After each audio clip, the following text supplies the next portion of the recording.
আসসালামু আলাইকুম।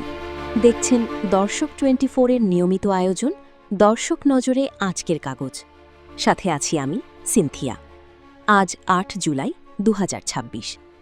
প্রতিদিনের মতো আজকেও আমরা সংবাদপত্রের প্রথম পাতা ঘেঁটে দেখব দেশের শীর্ষ পত্রিকাগুলোর প্রধান খবর।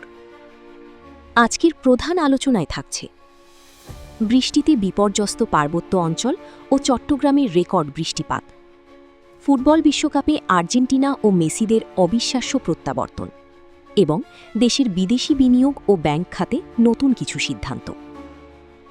শুরুতেই নজর দিই দৈনিক যুগান্তর পত্রিকার পাতায়। তাদের প্রধান শিরোনাম বৃষ্টিতে বিপর্যস্ত পার্বত্য অঞ্চল, ৬ বিভাগে সতর্কবার্তা, ১২ জেলায় বন্যার আভাস। দেশের দুর্যোগপূর্ণ আবহাওয়ার খবরের পাশাপাশি প্রথম পাতায় তাদের আরেকটি গুরুত্বপূর্ণ খবর, দুদকের নেতৃত্ব নির্দিষ্ট শ্রেণীর কাছে কুক্ষিগত। এবার নজর দিই দৈনিক ইত্তেফাক পত্রিকার পাতায়। তাদের প্রধান শিরোনাম মেসিদের অবিশ্বাস্য প্রত্যাবর্তন, কোয়ার্টার ফাইনালে আর্জেন্টিনা। খেলাধুলার এই মহা উত্তেজনার খবরের পাশাপাশি প্রথম পাতায় গুরুত্ব পেয়েছে আরেকটি বড় খবর, জনগণ সেনাবাহিনীর ওপর গভীর আস্থা রাখে প্রধানমন্ত্রী। সবশেষে দেখা যাক কালের কণ্ঠ পত্রিকার খবর।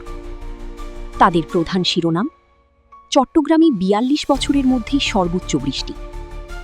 এছাড়া দেশের বাণিজ্য ও অর্থনীতি পাতা থেকে তাদের আরেকটি বড় খবর, বিদেশি বিনিয়োগে প্রধান বাধা জ্বালানি ও অবকাঠামোগত নিশ্চয়তার অভাব। প্রিয় দর্শক, এই ছিল আজকের পেপারগুলোর প্রথম পাতার প্রধান খবর। আজকের মতো দর্শক নজরে আজকের কাগজ এখানেই শেষ করছি। প্রতিদিন সকালে পত্রিকার খবর পেতে সাবস্ক্রাইব করুন দর্শক 24। দেখা হবে আগামীকাল। ভালো থাকুন।